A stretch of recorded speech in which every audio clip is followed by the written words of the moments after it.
Hello viewers, welcome to my channel stitch and style with Sri. Red sari తోటి dress అయితే stitching complete చేశాను. చాలా simple neck patterns తోటి umbrella కట్లోని డ్రెస్ అయితే డిజైన్ చేశాను. ఎలా ఉందో చూడండి.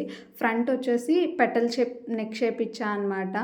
అండ్ స్లీవ్స్ వచ్చేసి ఫుల్ స్లీవ్స్, బ్యాక్ సైడ్ వచ్చేసి డీప్ యూ నెక్ ఇచ్చాను. డోరీస్ అలా ఇస్తే బాగుంటుందని చెప్పేసి డోరీస్ కొంచెం హెవీగా ఇచ్చా అనమాట. ఇది వచ్చేసి ఫుల్ లెంత్ ఫ్రాక్ అనమాట. సో శారీ ఎంతైతే ఉందో మొత్తం యూస్ చేసేసాను. 5.5 మీటర్ ఉంది. అండ్ ఫ్లేర్ వచ్చేసి 4 మీటర్స్ వరకు వచ్చిందనమాట. ఈ డ్రెస్ మీదకి గోల్డ్ దుప్పటాతో లేదు బ్లాక్ దుప్పటాతో పేర్ చేస్తే చాలా బాగుంటుంది. నా దగ్గర బ్లాక్ అవైలబుల్ లేదు, సో గోల్డ్ కలర్ ఉందన్నమాట. గోల్డ్ కలర్ వేసుకున్నాను. సో డ్రెస్ అయితే నాకు చాలా బాగా నచ్చింది. ఫిట్టింగ్ కూడా చాలా పర్ఫెక్ట్గా అనిపించింది. అండ్ స్లీవ్స్ వచ్చేసి చుడీ స్లీవ్స్లా కాకుండా జస్ట్ ఫుల్ స్లీవ్స్లా పెట్టుకున్నాను అనమాట. సో డ్రెస్ లుక్ ఎలా ఉందో మీరే చెప్పాలి. Thank you for watching.